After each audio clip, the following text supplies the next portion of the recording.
ওই কপাল দিয়া বান্দা আমার কুদরতি কদমে সাজদা দিবে। এই কপালটার এত দাম, এই কপাল কুন ফায়াকুন বললে হয় না, এই কপাল ফেরেশতাদের হাতে বানাইলেও হয় না, আমি আল্লাহ নিজের হাতে বানাইছি।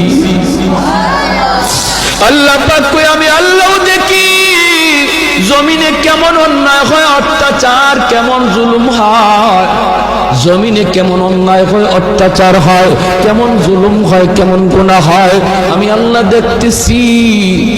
আমি আল্লাহ দেখতেছি আমার নবীর নায়েবে রাসূল উলামায়ে কেরামের সাথে কেমন আচরণ হয়, সবই আল্লাহ বলেন আমি দেখতেছি। এরপরও আমি কেন নগদ ধরি না জানুনি? চার শ্রেণীর কারণে।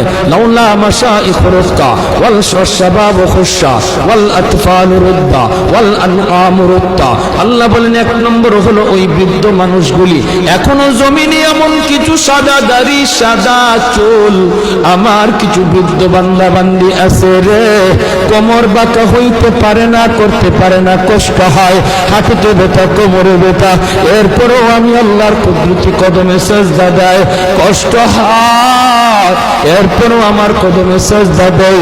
এই সাজদার দিকে তাকাইলে জমিনের প্রতি মায়া লেগে যায়।